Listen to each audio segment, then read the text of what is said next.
दोस्तों, अगर आप भी सिराज को एक अच्छा गेंदबाज मानते हैं तो इस वीडियो को एक लाइक कर दीजिए। दोस्तों, सांस रोक देने वाले अंतिम ओवर में मोहम्मद सिराज की घातक गेंदबाजी के दम पर पूरे मैच को पलटकर कैसे आखिरी गेंद पर जिताया, आपको पूरा वीडियो दिखाएंगे। लेकिन उससे पहले आप बताएं कि सिराज और बुमराह में से बेहतर गेंदबाज कौन सा है, नीचे कमेंट में जरूर बताएं। दोस्तों, कल भारत और वेस्टइंडीज के बीच पहला मुकाबला पोर्ट ऑफ स्पेन के मैदान पर खेला गया। इस सीरीज का कप्तान शिखर धवन को बनाया गया था। मैच के शुरू होने पर वेस्टइंडीज ने टॉस जीतकर पहले गेंदबाजी करने का फैसला किया था, लेकिन ये फैसला कुछ ही समय बाद हमारे ही पक्ष में दिखने लगा, क्योंकि हमारे ओपनर बल्लेबाज शिखर धवन और शुभमन गिल ने शानदार शुरुआत करके वेस्टइंडीज के गेंदबाजों के पसीने छुड़ा दिए थे। दोस्तों, धवन और गिल दोनों ने जब अपने 50 रन पूरे किए तो ये अंदाजा हो चुका था कि भारत का स्कोर 300 प्लस तो हो ही जाएगा। अब जैसे ही 64 रन के स्कोर पर शुभमन गिल आउट हुए तो धवन ने अपनी बल्लेबाजी और तेज कर दी थी। धवन ने भी अपनी शानदार बल्लेबाजी से 97 रन बनाए और दोनों ही बल्लेबाजों की मदद से भारत का स्कोर 200 के करीब पहुंच चुका था। बाकी कसर श्रेयस अय्यर ने निकाल दी थी, जिन्होंने अपनी पारी में 50 के नजदीक रन बनाए थे।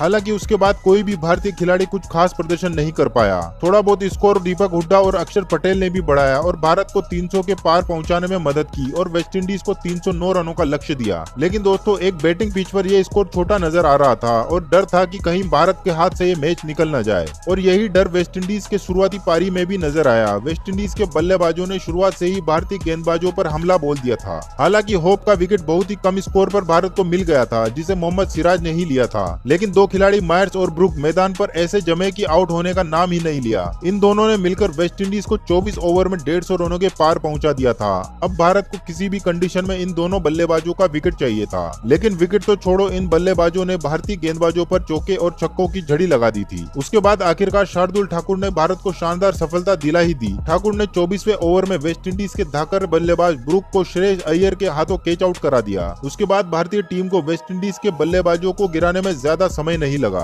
26वें ओवर में फिर से कप्तान ने शार्दुल ठाकुर को गेंद थमा दी और मायर्स को 75 रनों पर सैमसंग के हाथों कैच आउट करा दिया। शार्दुल ने भारत को बैक टू बैक 2 विकेट दिला दिए थे और अब भारतीय टीम का जीत का सिलसिला शुरू हो चुका था। बची हुई कसर मोहम्मद सिराज और चहल ने पूरी कर दी थी। पारी के 36वें ओवर में मोहम्मद सिराज ने निकोलस पूरन को 25 रन पर कैच आउट करा दिया और उसके बाद चहल ने पवेल को अपने जाल में फंसा लिया। वेस्टइंडीज के 5 विकेट हो चुके थे और 50 गेंदों पर 80 रन चाहिए थे। यहाँ से जीत भारत के हाथों में ही दिख रही थी। लेकिन दोस्तों, इस मैच का पूरा रोमांच तो अंतिम ओवरों में ही देखने को मिला था, जहां मोहम्मद सिराज को पूरी जिम्मेदारी दी गई थी। आखिरी ओवर में 6 गेंदों में 15 रनों की जरूरत थी और मोहम्मद सिराज ने उस ओवर में जो किया वो उनके टैलेंट और स्किल को दिखाता है। सिराज ने अपनी पहली गेंद पर कोई रन नहीं दिया और अगली गेंद पर बस 1 रन आया, लेकिन तीसरी गेंद पर एक चौका लग गया, जिससे वेस्टइंडीज की टीम फिर से मैच में वापस आ गई थी। अब 3 गेंदों में वेस्टइंडीज को 11 रनों की जरूरत थी। चौथी गेंद पर 2 रन लगे, वहीं 5वीं गेंद वाइड हो गई, जिसे सैमसन ने शानदार डाइव लगाकर बचा लिया था।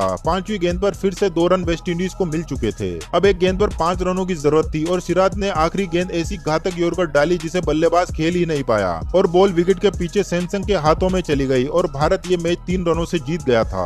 मैच के खत्म होने के बाद सिराज ने कहा कि मैं इस पल को कभी नहीं भूल सकता। धवन बहुत ही अच्छे बल्लेबाज और कप्तान है। आखिरी ओवर उन्होंने मुझे दिया, इससे ये समझ सकता हूँ कि वह मुझ पर कितना भरोसा करते हैं। साथ ही इस जीत के लिए सभी खिलाड़ियों ने बराबर मेहनत की है। इतना ही नहीं, मैं रोहित धोनी और कोहली भाई का भी बराबर शुक्रिया अदा करना चाहूंगा, क्योंकि आज मैं आगे बढ़ पाया तो इनके द्वारा ही दिया गया एक्सपीरियंस बहुत मायने रखता है और जब मेरा बुरा वक्त चल रहा था तो इन्होंने ही मुझ पर भरोसा जताया। तो दोस्तों, आप सिराज की गेंदबाजी को 10 में से कितने नंबर देंगे, हमें कमेंट में जरूर बताएं।